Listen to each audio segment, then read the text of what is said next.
اللهم رب هذه الدعوة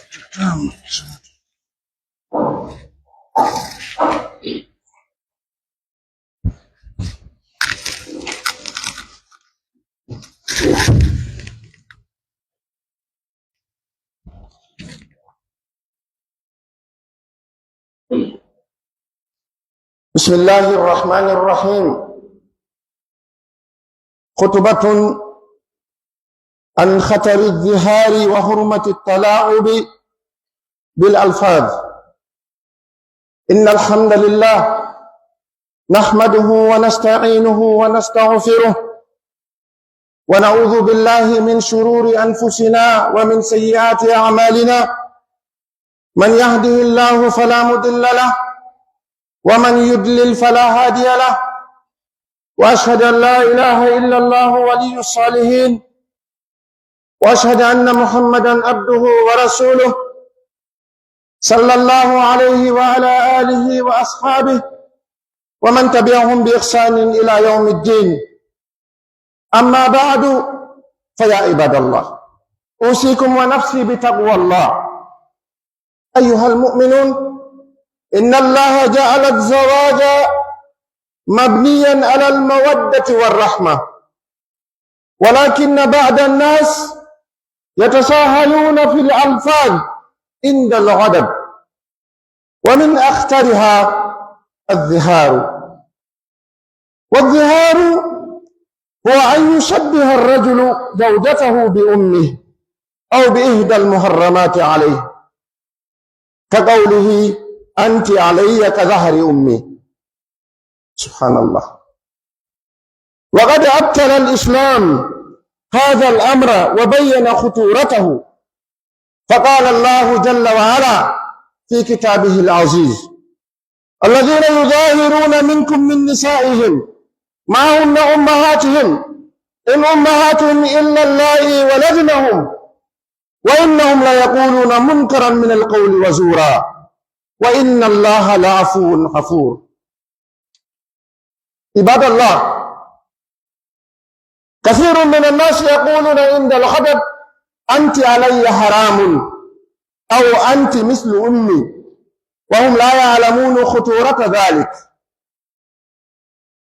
وقد قال النبي صلى الله عليه وسلم: إن العبد ليتكلم بكلمة ما يتبين فيها يزل فيها في النار، يزل بها في النار أبعد مما بين المشرق والمغرب. رواه البخاري ومسلم. مسيء رجل بتد به khutba men juma on no yewtude en fi masibo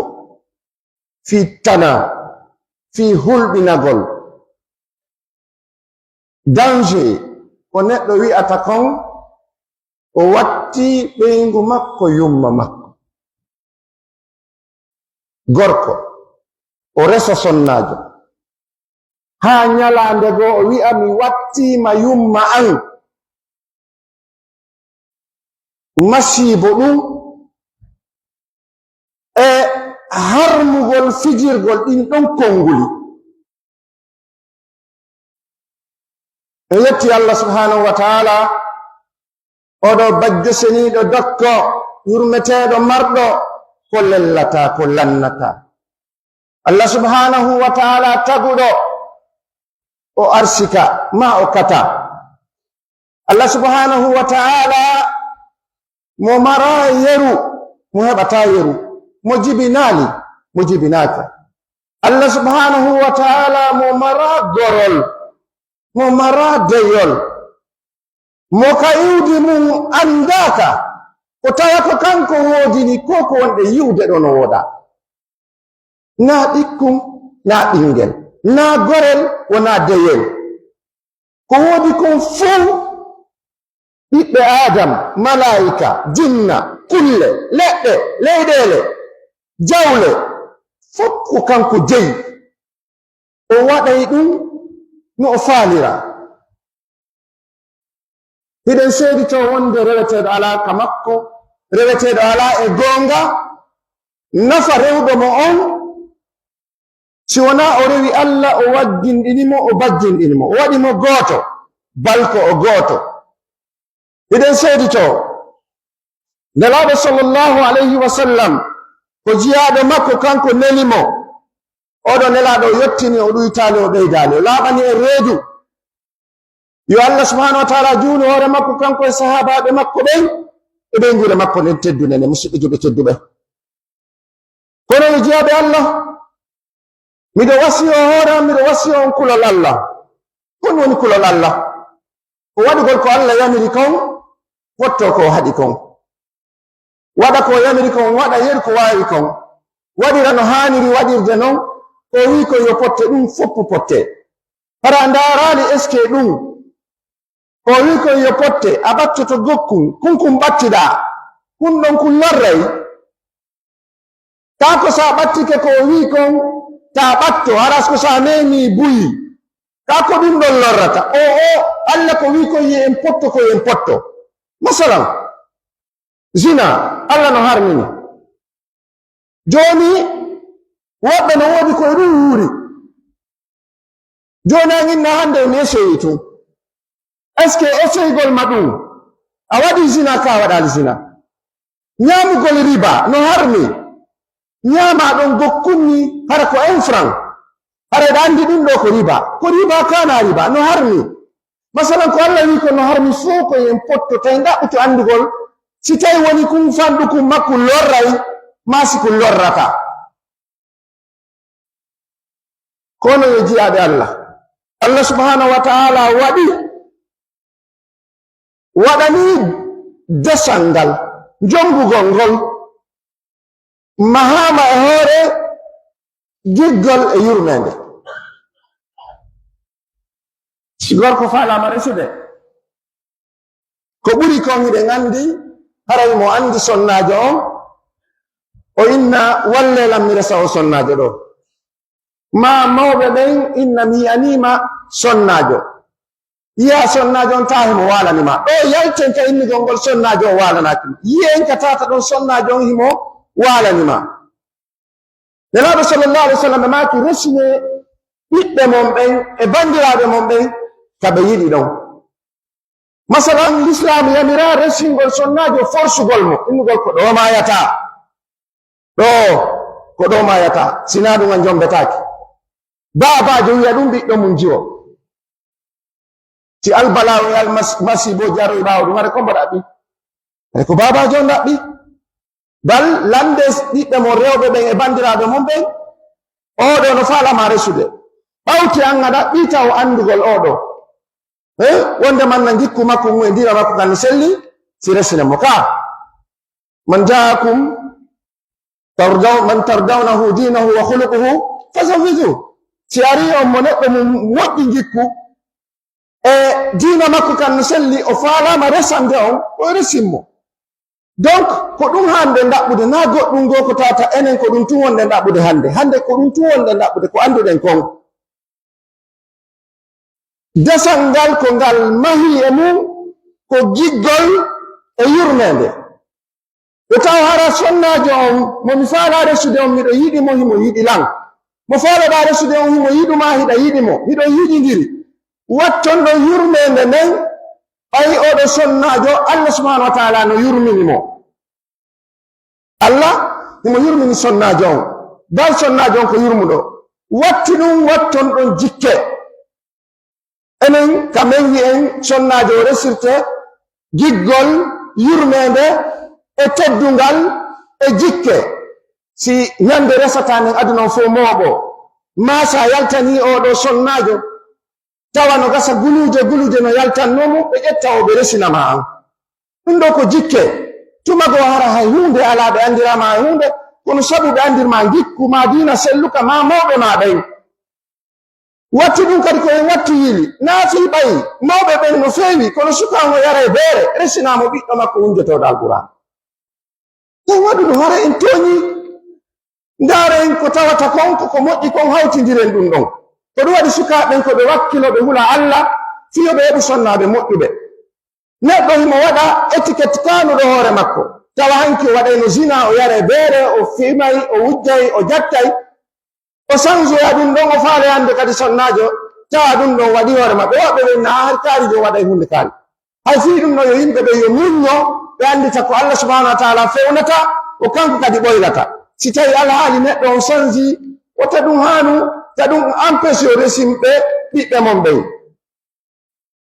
donc andita nde ñalande ɗo ko resinaɗa oɗo hari hunde ala no gasa hara ɓe haccotonoma tumɓe anda alhaali ma woɓɓe tawa hara e hunde ala hay ko jombire tawa ala andita ɗum ɗo fi janngo si goɗɗum sanji par ce que hande neɗɗo no wona ɗo hunde o ala janngo Allah sanza alhaali makko Allah yanya arsike makko fi on ɗum par ce que ko Allah subhanahu wa taala jogi arsike wa fi samai rizqukum wa ma tu'adun ko ɗum neɗɗo ko Allah o hani holorde donc haray desal ngal ko hoore giggol ngol e yurmede nden e jikke ɗen kono musidɓe juɓe tedduɓe hande yoga e yimɓe ɓen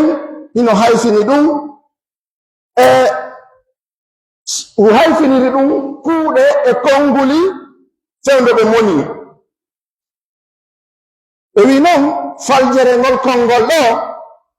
ko innete ko addihar kon woni ɗum wattutugol innugol sonnajo mum on mi wattima nene am ko ɗum woni addihar nde gorko wi'ata sonnajo mum on mi wattima nene am ma mi wattima yoga eɓe ɓe harman belam ɓe resugol yumma ma miña yumma ma jaaja yumma ma yaaye ma ɓeygu baaben ma yumma sonnajo ma on ɓeɗo fuu ko harmanɓe ma pati ma ɓeɗo fuu sa watti ɓeygu ma e ɓeɗo a wolanay fuu a waɗi ɓeɗo hana waɗugol ɗum ɗo no harmi woɓe wi'a mi wattima ceeci yumma andi jono islam on ari o bonni ɗum ɗo o ɓangini kadi masibo ko woni kon e nder mum Allah subhanahu wa taala o daali ɓe wi'a ɓe wonde manna ɓe watti sonnaɓe maɓɓe ɓe yumma maɓɓe yoɓe andu yumma maɓɓe wonaali sina jibinɓe ɓe ɓen e miniɓe ɓe ɓen yumma ma ƴetti reedu e ma ɓe wondi ɗum ɗon lebbi 9 ɓe jibinma ɓaawo ɓe jibinde ma e ɗum ɗon e hoore sattende e tampere e ande wa wassayna al insan biwalidayhi ihsana hamalatuhu ummuhu kurhan wa wada'atuhu kurhan ndaare kur kalimatu kur ko tampere tuma go tawa ɓe faalete waalorgol becce ñaamo ngon ta ɓe waawata ɓe faalete ñaamugol ñiiri e maafe tawa welataɓe ɓe faalete seppugol ɓe wawata ɓe kaani sabu ma hari ɓe laɓano ɓe añi kala ko welaynoɓe huru han ɓen ɗon ɓe wonaali sonnajo ma on ɓen ko ɓe yumma ma ɓawtuɗum ɓe muyñimma ɓen ɗi maɓɓe ɗi bobon so jibinama tawa o faalaka muynude ta ko yo jeeje yo muynu si hewti ka o ente ko yo pottine ko ɗum waɗi aduna on ko non wayi aduna on no wayi wano bobo so jibinama ka o wonɗon bobo e fewndo ka tawata ɓe faalama entidemo ko ɗum waɗi koye wattiri aduna on koko wattitoto koko lannata sino woni hande jangware no metti musidɓe julɓe tedduɓe Allah subhanahu wa taala wi ɓeɗo wonaali koɓe sonnaɓe mon ɓeɗo koɓe jibinɓe on koɓe muyninɓe on ande wolugol ɗum ɗo ko bakkatu mawnuɗo ko angal needi ko yawre ngolkol ngol ɗon hulɓini tuma neɗɗo wi'i ɓeygu makko ko yumma makko kono Allah subhanahu wa taala ko yaafotoɗo ko yurmeteɗo musidɓe julɓe tedduɓe yoga yimɓe wolayɓe ɗum fewndo ka ɓe moni ɓe inna anti alayya haramun aw anti mithlu ummi ɓe wi'a mi harminima no woodi worɓe ñande o ɓe harmine ɓe nguma ñande o ko ɗum waɗi en torki Allah yo taw faljereji men goo Allah ala wiide malaikaɓe yoɓe windu si en darti alhaali dewle ɗen dewle buyi harmino neeɗi sabu angal gandal ma sabu mawnintinare woɓɓe no woodi no andi ɗum ɗo woletake ɓe woola partide hande a wonti nene an ma wonti jawja an ma wonti yaaye an ɗum ko kalan sara kutoro si geeƴe juulama natete ɗen ka nder suudu a wonti ɓeyngu ceero gasirtano ɓay tunga neyaki a neoto no woodi ko Allah subhanahu wa taala waɗani ɗum ɗo o donkingol kos wonde ɗum wolitetake konto gissa on iwi e ñande go sonnajo wuurdunoɗe nelaɗo sallallahu alayhi wa sallam mo inne Hawlatu bintu Sa'laba tawi ko resunomo ko Aws ibnu Samit avant l'islam hari si goɗɗo inni ɓeygu mum mi wattima yumma am lanni o jombitatamo muddatul haya oɗo Hawlatu moƴo makko wi'imo mi wattima yumma am o sonnajo ɗo o aani o maapi o wulle weyka nelaɗo sallallahu alayhi wa sallam o ari holli nelaɗo ande makko ni nelaɗo moodiyam miɗo yiɗimo moodiyam men heɓidi moodiyam mi heɓanimo ɓiɓɓe buy watti ɗum kadi min gandinirno hari komi payi kum joni noon mi woni yummirawo hay si min seediɗo hande kadi goto haajata o wi o wattila nene makko Allah inni kay kanka nelaɗo ɓe yewtude de fewndo on sa nene Aisha tawno ka nder suudu toon no woɗɗiti ɗala nande nene Aisha no ka nder suudu ka nelaɗo woni yewtudude ɗon oɗo sonnajo nene Aisha ala nande Allah mo nande doga Allah wi qad sami Allahu qawla allati tujadiluka fiha Allah subhanahu wa ta'ala nelaɗo wi habbo goɗɗum aray joni Allah subhanahu wa ta'ala jippini aya on o wi on ɗum o wi walladina yudahiruna min nisaihim summa yauduna lima qalu fatahriru raqaba qabla an yatamassa dhalikum tu'aduna bih wallahu bima ta'maluna khabir go faman lam yajid fasiyamu shahrayn mutatabi'ain min qabli an yatamassa إذي فمن لم يستطع فإطعام 60 مسكينا ذلك لتؤمنوا بالله ورسوله وتلك حدود الله الله أكبر نينا عشب ما كسنا ونعمة الله من لو كان سودو nelaɗo no yewtudude e sonnajo on mi ala nande ko goɗɗum ngol woni nande seeɗa nelaɗo no yewtudude Allah Allah wi si tawi a falji ha a wi ɓengu ma nene ma no gasa fewndo wolɗa ɗum haɗaɗa moni ma a yaltiɗo a yaltiɗi e moteur ma ndugu karandu huɓɓiri bonbonna ari luuɓike ndu ma to alma ngal a puusungal yaltuɗa karbiran ala bonbonna ara luppo ma ɗum yalta amara coggu karbiran police jo arata ɗa marno 10 000 francs ma 20 000 ƴetta fewndo yaltenoɗa amara ko ittira dépense hewtita kadi ala ara non hewtaka suudu tawa sonnajo no falji gokkunni ɗum wonta hoore ɗum ɗa wonta masibo hande kadi ko woni o ha jangala e ɗum hara ɗo ɓiɓɓe ɓe hune na haaju an noon hara ɗo ɓe yaltinama kala koɓe yaltine woni janga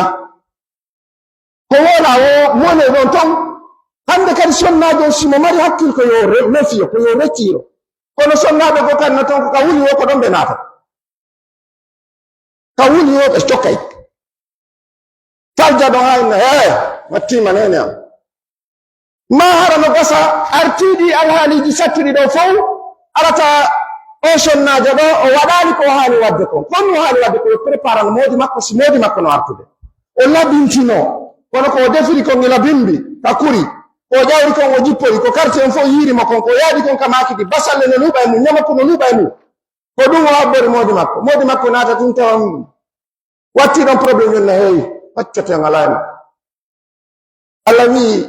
si ɗum on hallaari woniri noon joni noon jemma hewti o sonnajo mo tawata ɗum hari a yimo welani ɗa on moƴƴintinoyke ceerno o feƴi yeeso ma inna en wolno goɗɗum ñalonno ko firti ngol konngol laanol ngol firtorto ko donke wonata donke kos Allah wi sa wi ɗum a faltama sonnajo ma o ara non ɗum a rinɗinayi en andi maccuɗo woni jawdi ka a rinɗinayi tahriru raqaba si a mara ɗum a hoora lebbi ɗiɗi jokkodirɗi finin yiɓe ngan wattinuma lebbi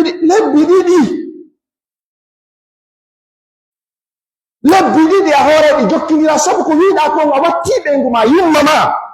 ko ɗum waɗi Allah wi konngol ngol ko hulɓiningol ko yiddugol balɗe 60 sahori 59 ko chiffre andi donc to koska itayde ɗuma on ɗumanni to ɗon a waɗay ɗum sina ɗum yo yalto yaha few hande kadi ara hunde fawakima kono sa andi on artay ka daɓɓude o defitay ɗon mafeyi koye wela ko innude ma kon no metti haala hay koye weli tawi ka faala a ɗoɗa yo welu ko fof non tawta arino tawi mo welani a hoorayi ma a rinɗinayi sa wawata ɗum ɗon a ñamminayi miskinaɓe 60 kono watto yiili ɗo ndaare no Allah addiri no arano ɗum ko rinɗingol ko ɗum adi sa mara ɓay ɗum ala joni fa hooru lebbi ɗiɗi sa wawata hoorde parna sukaɓe ɓe 18 tallande toɓe ɗo suuma e usage konno men ettirta suka mo 18 tallande ɗo suuma e konno men ettirta sa wawata hoorude a nawni nawnare masalan kon danama hande kadi a hoorata fi renugol wonki maki ɓe wi ka ñamni miskinaɓe 60 kono noon goɗɗo joƴata o joƴa ɓuri Allah a soodiɗo plan gotum gaden goto ñamata harata a wiya ñamminay ɗum yimɓe 10 ceerno a falji goto be ɓen 60 a ñamminaymo o haara tew hara kadi ko ñamdu tigi masalan siko ñama oɗo noodi woɓɓe ɗo 50 000 pla yonataɓe ko imma ko yeeyoɓe ɓen falama intérêt ha feƴƴiti ma ɗum hara on tigi o ñamay Allah no sennidiri yimɓe ɓe mo ɓe no mari reedu kono ko Allah waɗi mo ɓe no mari ko watta kon ka reedu mum woɓɓe ñama ya harata woɓɓe ñama go kunni ko Allah waɗi ɗum donc ko imma rinɗina ma ɗum hoora lebbi ɗiɗi andi woni donc a wattata ɗum ka par ce que sa hoori tuma neɗɗo hoori lebbi ɗiɗi fii ɓay o inni sonnajo makko o wattimo nene makko ceerno tuma ɗum gasi o sonnajo ɗo tedda e ma par ce que hande kadi no gasa innugol mo he iwi ɗon a sikka e woligol e konngol innugol mo he diri ɗon a sikka hayno tun diri ɗon no gasa usage ene innugol diri ɗon ko hollu ɗum ɗon na raqaba ɗum kad na horugol ɗiɗi ko innugol ngol mi wattima yumma an mi wattima bandirawo an mi wattima nene an mi wattima yaye an mi wattima nene an mawɗo ɗon ko donke kos sa artay ko ɗum ɗa waɗata on sayi sonnajo ngo welti Allah subhanahu wa ta'ala holli wonde man solution heɓike arayi ko ɗum ɗo Allah subhanahu wa ta'ala waɗi sabu hon ɗum Allah waɗi o hikma o kaffara ɗo ko teddingol sonnade ɓen e mawningol konngol ngol ko ngol hulɗuni kon andingol e wonde man ngol hana wolede hare musidɓe juɓe tedduɓe dankoɓe sonnaɓe men ɓe renen ɓe aynen ɓe wasiyaɗen ɓe ko moƴƴi jannen ɓe diina jogitoren ɓe kulol Allah renen hunduko men kon sonnajo on imo hani jogede moƴƴa o yiɗe o moƴƴe e mum hande sa yi goɗɗo e ɓeygu mum no fija no hewi gorko wi ko poɓowil hengi ka yiɗangi wongi fijida e ɓeygu makko so fijidale ɓeygu makko honto fijidoyta Allah no dagginanimo ko ɓeygu makko nelaɗo sallam fijidayno e nene Aisha fijidayno sonnaɓe maɓɓe ɓe waɗayno course nene Aisha adoɓe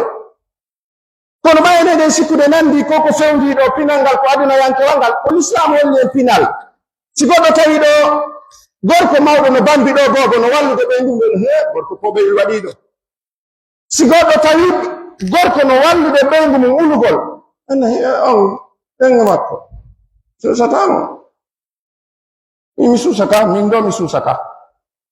par ce que ko Allah yamiri lanko yomi ɗaɓɓu wonde manna moƴƴere e mum yomi ɗaɓɓu lewende e mum yomi ɗaɓɓu giggel e mum wa min ayatihi an khalaqa lakum min anfusikum azwajan litaskunu ilayha ɗum o watti ɗon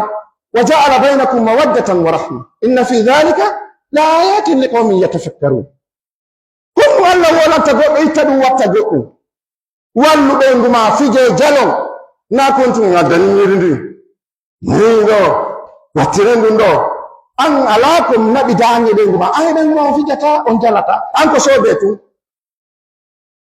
ko sobe tun ɓeygu ma yaldude ma ha han no woodi sonna hoy kadi aye hunduko kon no juuti ha to sabu yennugol modum tuma yiɗa sonnajo o sewi hunduko kon juuti reno e makko tawiɗa wono yonnare moodi mum mais moodi mum susta wolde moodi mum arata conciɗin no tuunu conciɗin sekoto ñawtatake buton iwa e wattatake paɗe ɗen luuɓay tawa sa fotte yimɓe ɓen a susata ittude sabu ɓeygu ma haajaka e ma alors que ko an Allah halfinimo ko ɗum koye wattinde wondigal ngal almuamalat sina ɗum ɓe heɓe probléme woodi sonnaɓe sustaɓe fewtinde haala fewtineɓe tumɓe soppe joni ko ɗum waɗi no woodi worɓe a soppaɓe tumɓe beppinama woodi worɓe ɓe beppinte ñande o ñande yawiɗa ɗo ɓe beppinte ɗum na beppinama duuɓi jelu beppinama ha ɓiɓɓe ma ɓe heɓino ɓiɓɓe an kadi reno andu siko gikkuma ngu woni moƴƴa sansa an kadi gorko on acca yennugol ɓeygu ma yenna nene makko yenna baaba makko no woodi worɓe ko ɓii tun sa inni ɓeygu ma ɓii ko bemma wiiɗa sa inni mo ɓii nene makko ko nene ma wiiɗa yumma ɓeygu ma ko yumma ma ben ɓeygu ma ko ben ma ko ɗum waɗi si yumma ɓeygu ma harman ma tokkel l'islam yalten e probléme innugol koyi min nda ko honno koyi koyi ha naati ɗon fanɗina tuma fanɗinɗa ɓeygu ma ko ɓiɓɓe ma ɓe wonɗa fanɗinde par ce que ɓiɓɓe ma ɓen ɓeɓe mari nenela banko en teddi sonnaɓe men ɓe yiiɗen ɓe multen ɓe ficciten e maɓɓe yo ɓe andi ɓe mari protection kono ta sonnajo heɓe moodi tawa o aya woɓɓe goo worɓe goo no ara beppina ɓeygu goɗɗo ka nder suudu makko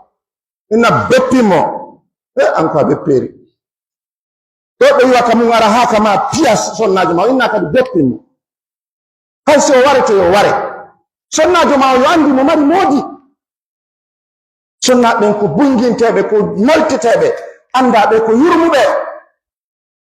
anden ɓe ko yurmuɓe Allah no yurmini ɓe nenaɗo sallallah alih w sallam hajju mo ɓe waɗi on arafa ko ɗum ɓe waajinoɓe ni sonnaɓe ko en dankoɓe sonnajo ko piiji tati o wonantama ko woni yummama ma wona bandirama ma wona ɓiɗɗo ma jo ɓeɗo tato kala ko ɓe yiɗi ɓen hara andu o sonnajo mo jogiɗa ɗo ko ɓiɗɗo goɗɗo ko bandirawo goɗɗo ko nene goɗɗo aqulu qawli hadha wa astaghfirullaha li wa lakum fastaghfiruhu innahu huwal ghafurur rahim.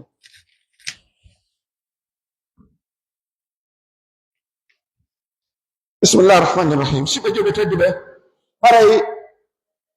kutuba men on sakkitorto oɗo hadis mo Abdullah ibn Muhsin al-Ansari o wi anna Rasulullah sallallahu alaihi wasallam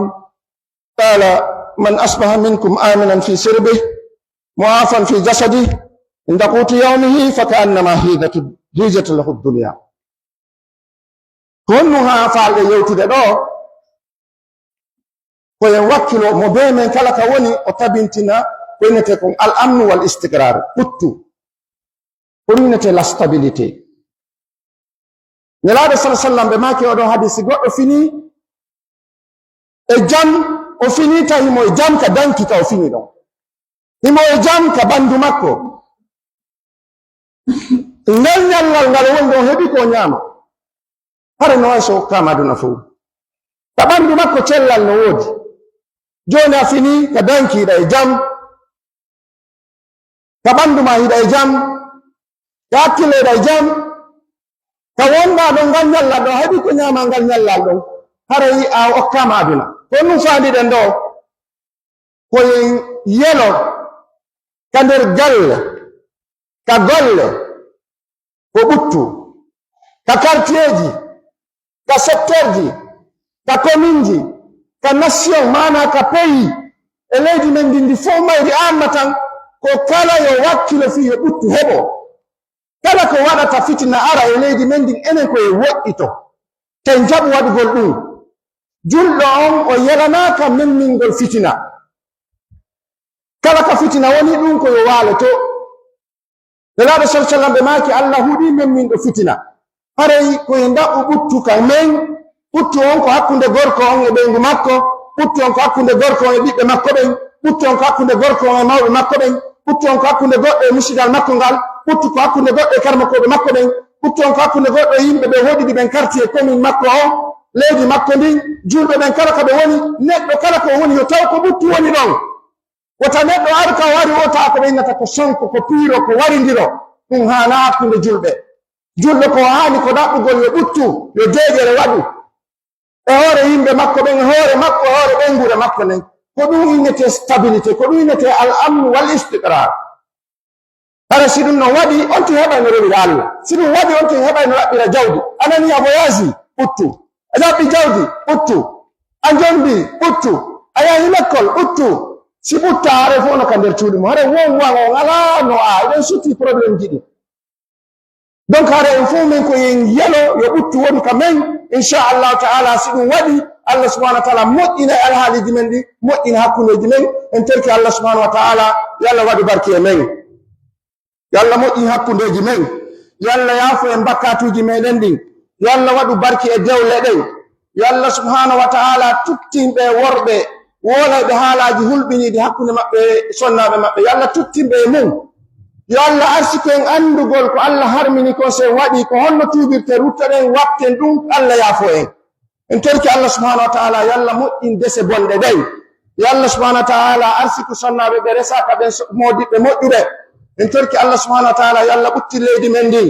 yo Allah yaafo en bakkatuji men ɗin yo Allah yaafo mawɓe men jibinɓe en ɓen en terki Allah subhanahu wa taala yo Allah moƴƴin hakkundeji men mawɓe men accuɓe en ɓen waalimayi ya rabbi ya karim yo Allah naadiɓe aljanna yo Allah danduɓe lette jahannama woɓɓe yumma mum feƴƴini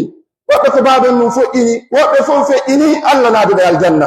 yo Allah waɗu barke e mawɓe men ɓen yo Allah ndikkin nawnuɓe ɓen